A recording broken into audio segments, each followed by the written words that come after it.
All right, guys. So I've had the EV300Os for about a week now. Been testing them pretty consistently. This has actually been my daily goggle for the last week. I wanted to give you my initial impressions. Plus, there's a little bit of a challenge here at the end of the video.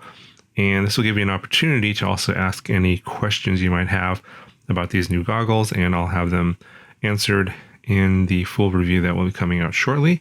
But I wanted to do sort of a side-by-side challenge with the current gold standard of analog goggles, which is going to be the Fat Shark HDO2s with the Rapidfire module. And this is kind of, this setup here is kind of the gold standard for analog FPV goggles. It's, I think, about $700.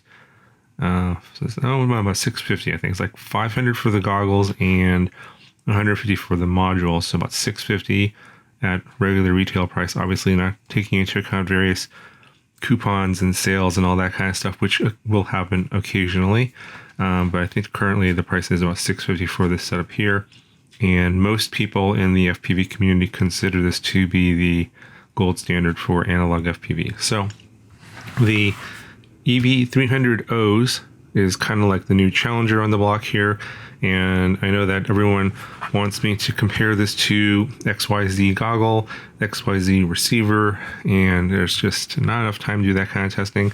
I figure just do it against what most people would be interested in, is this and how viable the 300Os would be as a competitive replacement to the HDO2 Rapidfire combination. So in the testing that I've done, I've had the latest firmware on the Rapidfire module, and at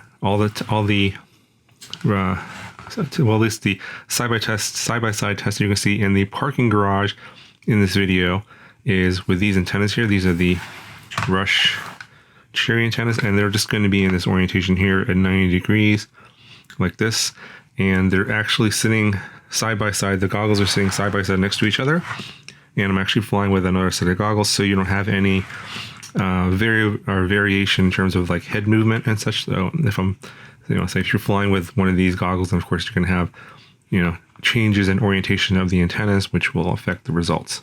Anyway, so my initial impressions of this goggle is pretty good. This is really similar to the HDO2s in terms of the way the lenses work. And I actually never did a formal review of the HDO2 goggles because it's been reviewed to death. I've just been kind of using them on and off. This is not my daily goggle at all. I actually use the Skyzone goggles.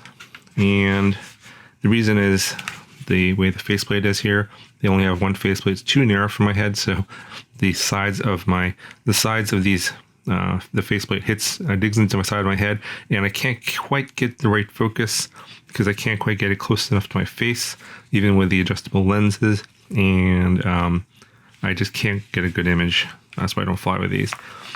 But these EV300Os are pretty similar to my Skyzones, and they have two faceplates. And of course, I'm using the wider one, which fits my face much better. And I don't have any light leakage, and I can get a clear image on these. I'll have full details in the full review on how these compare to the SKY03Os, because as you probably have heard and seen speculations out there that these are probably manufactured by Skyzone. I don't really have confirmation on that. I've tried to get confirmation, but they're not telling me one way or the other. They're neither denying nor confirming. They're just kind of being vague about it, but I'm pretty sure these are made by Skyzone. But in any event, you can see here, the way the lenses work is the same as the HDO2s. They have an IPD adjustment here, as well as a focal adjustment that moves the lenses lenses forward and backwards here like this, and that allows you to adjust the focus range. And has a new menu system here with these buttons and jog dials on each side. It's a very clean user interface, as well as the menu system is very clean as well. Now the module bay, as you can see here, the Rapid Mix module is supposed to be similar to the Rapidfire module. I'm told it has like the same RF chip inside. Of course, they're using different firmware because obviously the software is proprietary, but there's no display. So these modules only work in these goggles because you have to control it via the menu system. And they're also set up to work in quadversity mode. So you can get another one here and put it in on this side and use 4 antennas to increase your reception. Now I don't have any way of confirming that the reception is better or not because I don't have a second module. They will probably send me another one later, and I'll have another review probably in a couple of months. I don't think I'm going to be getting that for a while as to how it'll work in quadversity mode. I don't know how much better it'll be, if it'll be any better at all. I can tell you that just anecdotally, it's going to be hard to tell the difference between this and the Rapidfire module. So this is kind of why I'm setting up this challenge. At the end, I'm going to show you side-by-side footage of this receiver module and this goggle with the Rapidfire and the H.2O2, both recorded on DVR. And you guys can see which one looks better to you, A or B. And let me know down in the comments which one you think is better. And I'm going to kind of collect that and see if people are, you guys, I don't know. Well, let's see if people are able to tell the difference or not. I really couldn't tell much difference. They seemed pretty similar to me, but that's just, my sort of superficial analysis of it. I'm really curious to see what you guys think down in the comments as to which one of the two is better and which one do you think is the EV300Os versus the Rapidfire. Anyway, so I know that the number one question people are going to have is the latency.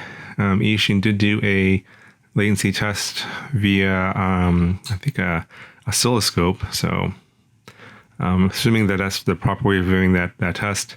I don't know exactly because I never use I don't have an oscilloscope. So I'm just going to link that video down in the description. You guys could check that one out if you want to see the results at 16 milliseconds, which I think is very comparable to the H.2O2s. Now, I've never done the oscilloscope test on the H.2O2s, but for those of you guys that know the results of the oscilloscope test on the H.2O2s, I think it's very comparable. So you guys can take that with a grain of salt. Go check out the other video if you want to see how they did the test.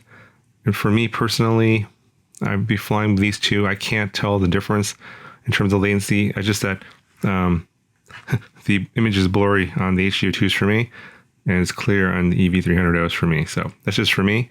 Obviously a lot of people can fly with the H.2O2s, no problem. It has to do with the faceplate and the shape of the goggles. Anyway, that's going to do it for this video. I'm going to have a full review shortly. Please leave your questions down below, and do let me know which one you think is which between A and B, Rapid Mix versus Rapidfire. I'm really curious what you guys think.